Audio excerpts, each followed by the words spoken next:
সময়ের হিসেব বলছে আর মাত্র 28 দিন পরেই পর্দা উঠছে ক্রিকেট বিশ্বের সবচেয়ে বেশি দল নিয়ে বসতে চলা আসর টি-20 বিশ্বকাপের। এরই মধ্যে 11 দলের বিশ্বকাপ স্কোয়াড প্রকাশ্যে, বাকি দলগুলো নির্ধারিত ডেডলাইনের মধ্যে আইসিসির কাছে স্কোয়াড জমা দিলেও আনুষ্ঠানিকভাবে দল আনেনি প্রকাশ্যে। এবারের বিশ্বকাপে আয়োজক দুই দেশ ওয়েস্ট ইন্ডিজ ও যুক্তরাষ্ট্র। টি-20 বিশ্বকাপের জন্য এক ভয়ঙ্কর দলই ঘোষণা করল ক্যারিবিয়ান দ্বীপরাষ্ট্রটি। দমে নেই যুক্তরাষ্ট্র। নিউজিল্যান্ডের বিশ্বকাপ জয়ী তারকা ক্রিকেটার কোরে অ্যান্ডারসনকে দলে রেখেই গুজরাটের মোনাক প্যাটেলের হাতে অধিনায়কত্ব দিয়েই দল ঘোষণা করে দেশটা।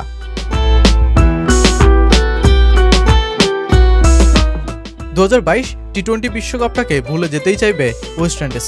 টি-20তে যাদের শোকেজে দুইবারের শিরোপা, তারাই কিনা বিশ্বকাপের মূল পর্বে ওঠার যোগ্যতাই অর্জন করতে পারেনি। সেই পুষে থাকা ক্ষত সারানোর মঞ্চ এবার নিজের দেশেই যে বসছে বিশ্বকাপের আসর। তাই তো আন্দ্রে রাসেলকে ফিরিয়েই শক্ত বেঞ্চ সাজানোর চেষ্টা চালিয়েছে উইন্ডিজ ম্যানেজমেন্ট। অধিনায়ক রোবমান পাওয়েল, শিমরন হিটমায়ারের সাথে আছেন ব্র্যান্ডন কিং। অলরাউন্ডিং পজিশনে চার মুখ আন্দ্রে রাসেল, জেসন হোল্ডার, সাথে রোস্টন চেস ও সেরপেন রাদারফোর্ডকেও দলে রেখেছে দেশটি।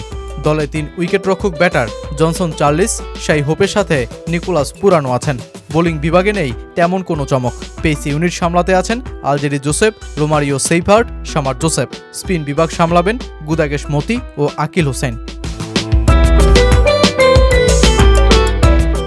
20 দলের বৈশ্বিক টুর্নামেন্ট সহযোগী দেশগুলোর জন্য খুলে দিয়েছে নতুন দ্বার। বিশ্বকাপে খেলার স্বপ্ন এখন আর আকাশকুসুম কল্পনা নয় দলগুলোর জন্য। অন্যান্য দলগুলোর সাথে এবার আয়োজক যুক্তরাষ্ট্র নামছে ময়দান কাঁপাতে।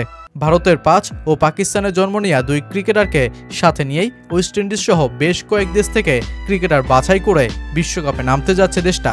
দলটার ঘোষিত 15 সদস্যের দলে সবচেয়ে বড় নাম নিউজিল্যান্ডের হয়ে 2 ফরম্যাটে 3 বার বিশ্বকাপ খেলা কোরি অ্যান্ডারসন। এছাড়া দলে নেই খুব বেশি চমক। পেসার আলী খানকে নেওয়া হয়েছে, যিনি 2022 সালের পর খেলেননি কোনো টি-20।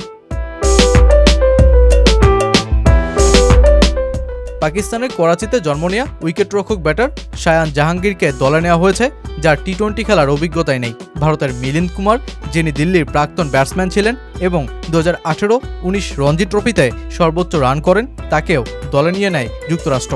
সব মিলিয়ে নানান দেশের অভিজ্ঞ অনভিজ্ঞদের নিয়ে এক মিশ্র স্বাদের গড়া দল নিয়েই ময়দানে নামতে যাচ্ছে দেশটা। যে দলটার অধিনায়ক গুজরাটের মোনাক প্যাটেল আর সহকারী অধিনায়ক নিউ ইয়র্কে জন্ম নেওয়া অ্যারন জোন্স।